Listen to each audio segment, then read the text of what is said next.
कल हम लोग मानव नेत्र तथा रंग बिरंगे संसार के क्वेश्चन नंबर 50 तक हम लोग पढ़ चुके थे। आज हम लोग देखेंगे क्वेश्चन नंबर 51। दिया है कॉर्निया में दोष अर्थात उसे पूर्णतः गोलीय न होने के कारण किस प्रकार का नेत्र दोष होता है। तो याद रखना है कि इस नेत्र दोष को हम लोग अबिंदुकता कहते हैं। यह नेक्स्ट क्वेश्चन है कि अबिंदुकता नेत्र दोष वाले व्यक्ति के चश्मे में किस तरह के लेंस से दोष का निवारण होता है। तो याद रखना है कि इसमें हम लोग अबिंदुकता वाले में बेलनाकार लेंस का हम लोग प्रयोग करते हैं। नेक्स्ट है कि दोष रहित नेत्र 25 सेंटीमीटर और अनंत के बीच रखी वस्तु को आसानी से देख पाता है। इसके बीच की दूरी को हम लोग क्या कहते हैं। तो दृष्टि परिसर कहते हैं। क्या कहते हैं? दृष्टि परिसर कहते हैं। मानव नेत्र 2 है, अतः इसका दृष्टि क्षेत्र होगा। तो इसका दृष्टि क्षेत्र कितना हो सकता है? तो 180 डिग्री हो सकता है, उससे अधिक नहीं होगा। दूरदृष्टि वाली आंखें साफ साफ देख सकती है। तो जो दूरदृष्टि वाली है वह क्या देखेगी? तो दूर की वस्तुओं को साफ साफ देख सकती है। दीर्घ दृष्टि दोष होने का कारण है। जब दीर्घ दृष्टि दोष या दूर दृष्टि दोष होगा तो क्या होगा? तो अभिनेत्र लेंस की फोकस दूरी का अत्यधिक हो जाना। जो अभिनेत्र लेंस है इसकी फोकस दूरी क्या हो जाएगी? जब बढ़ जाएगी तब आपको दीर्घ दृष्टि दोष होगा या दूर दृष्टि दोष होगा। दूर दृष्टि दोष होगा। इसका निवारण हम लोग उत्तल लेंस से करेंगे। किससे करेंगे? उत्तल लेंस से। निकट दृष्टि दोष होगा तो इसका हम लोग अवतल लेंस के द्वारा करेंगे। अभी दिया है नेक्स्ट, अभिनेत्र लेंस की फोकस दूरी में परिवर्तन किया जाता है तो पक्षमाभी द्वारा। किसके द्वारा? पक्षमाभी के द्वारा। नेक्स्ट है रेटिना प्रकाश को परिवर्तित करता है। तो रेटिना प्रकाश को कैसे परिवर्तित करेगा? तो विद्युत सिग्नल में। किसमें? तो विद्युत सिग्नल में जो है कन्वर्ट करके इसको परिवर्तित करता है। नेत्र दान करने वाले व्यक्ति की आयु सीमा होगी। तो कितनी सीमा होनी चाहिए? तो इनमें से सभी, यानी कि 10 साल भी होगा, 25 भी होगा, 60 भी होगा, तो कोई भी जो है चलेगा। दिया है मृत्यु के पश्चात कितने घंटे के अंदर नेत्र निकाल लेना चाहिए। तो नेत्र जो निकालने का समय है 4 से 6 घंटे के अंदर जो है नेत्र को निकाला जा सकता है, तो काम में आएगा, नहीं तो नहीं। इनमें से कौन व्यक्ति नेत्रदान कर सकता है? तो ऑप्शन है संक्रमण रोग से पीड़ित व्यक्ति, तो मधुमेह का रोगी, दमे का रोगी। तो जो संक्रमण से पीड़ित होगा वह नहीं कर सकता है, लेकिन मधुमेह वाला भी कर सकता है, दमे वाला भी कर सकता है। इसका मतलब डी, इसका आंसर डी करेक्ट आंसर होगा। नेक्स्ट, कौन रंग है जिसका खतरे के सिग्नल में उपयोग किया जाता है? तो सभी को पता है जिसका कम प्रकीर्णन होगा वह लाल रंग होगा, और सबसे अधिक प्रकीर्णन, यानी कि सबसे कम जो है प्रकीर्णित होगा, यह सबसे कम प्रकीर्णित होगा, इसका नाम है लाल रंग। अब बैगनी यह सबसे अधिक होगा, सबसे इसका अधिक जो है प्रकीर्णन होगा इसका, तो बैगनी रंग का। श्वेत प्रकाश जब प्रिज्म से होकर गुजरता है तो रंग सबसे अधिक विचलित होगा। सबसे अधिक कौन सा रंग विचलित होगा? तो वह जो है रंग आपका बैगनी होगा। और सबसे कम कौन होगा? तो सबसे कम जो होगा आपका, सबसे कम जो होगा वह लाल रंग होगा। और सबसे अधिक होगा, सबसे अधिक जो है विचलन इसका होगा तो बैगनी रंगों का होगा। दिया है प्रकाश एक पतली झिल्ली से होकर नेत्र में प्रवेश करता है। इस झिल्ली को हम लोग क्या कहते हैं? तो इस झिल्ली को हम लोग कॉर्निया बोलते हैं। क्या बोलते हैं? तो कॉर्निया।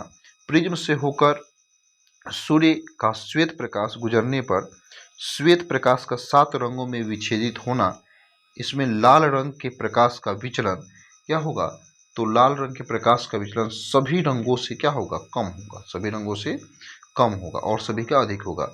चूजे के दृष्टिपटल में कौन सी कोशिकाएं नहीं होती है? तो जो चूजा होता है उसके दृष्टिपटल में शंकु कोशिकाएं नहीं पाई जाती। कौन सी? तो शंकु कोशिकाएं। सूर्योदय और सूर्यास्त के समय सूर्य का गोला दिखता है। तो गोला क्यों दिखता है? तो गोला दिखता है तो कैसा दिखता है? तो ये चपटे आकार का दिखाई देगा। किस आकार का? तो चपटा हुआ जो है आपको यह दिखाई देगा।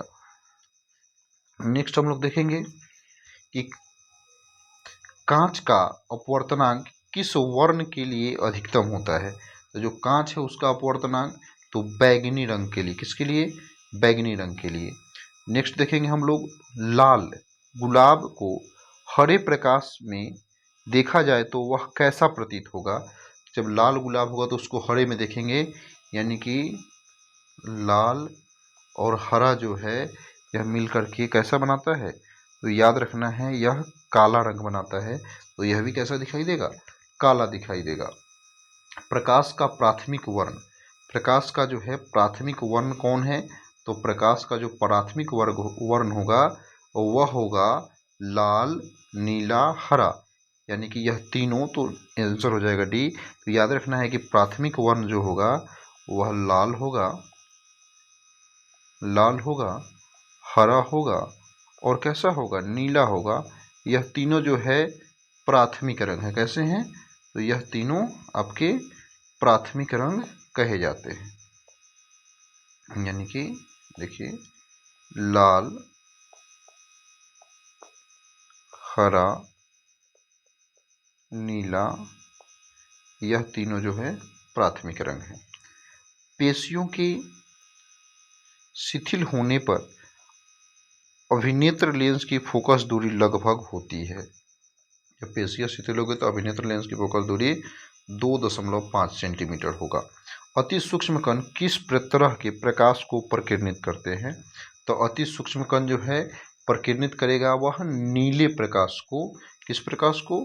तो नीला। आपका आंसर सी हो जाएगा।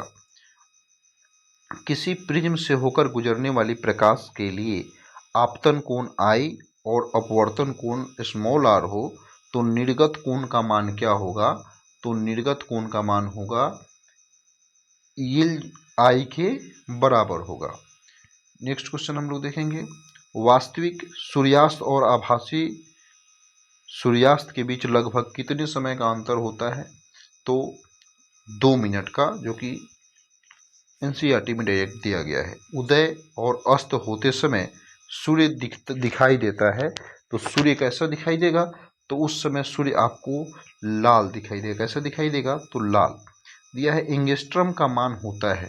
तो एंगस्ट्रम का मान 10 यूनिवर्स 10 होगा। ऑप्शन ए आपका हो जाएगा मीटर।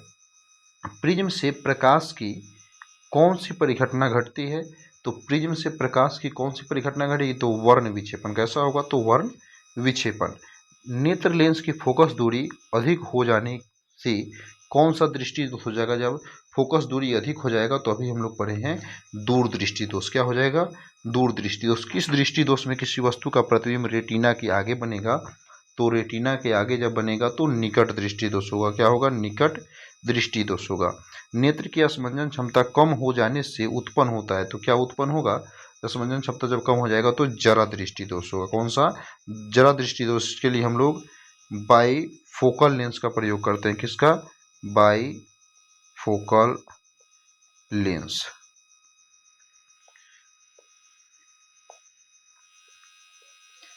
बाई फोकल लेंस का हम लोग प्रयोग करते हैं। तारों के टिमटिमाते प्रतीत होने का कारण क्या है? तो जो तारे टिमटिमाते हैं वायुमंडलीय अपवर्तन के कारण। किसके कारण? वायुमंडलीय अपवर्तन। ऑप्शन ए सही हो जाएगा। एक प्रिज्म द्वारा श्वेत प्रकाश के स्पेक्ट्रम के वर्ण विक्षेपण किस घटना के कारण होता है? वह घटना क्या है? तो वह जो घटना है आपका अपवर्तन है। क्या है? अपवर्तन है।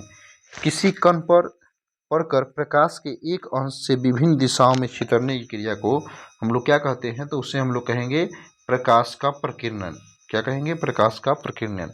सूर्योदय और सूर्यास्त के समय सूर्य लाल रंग का दिखाई पड़ता है क्योंकि वायुमंडल के कण क्या करते हैं, वायुमंडल के जो कण हैं वह नीले रंग को बहुत अधिक प्रकीर्णित कर देते हैं, इसीलिए यह किस रंग का प्रकीर्णित होता है, तो लाल रंग का। यह खत्म हो गया, आपका 84 क्वेश्चन था, जो कि इसमें कल हम लोग 50 किए थे, आज 34 किए हैं। तो कृपया अच्छा लगे तो वीडियो को लाइक और सब्सक्राइब करना ना भूलें।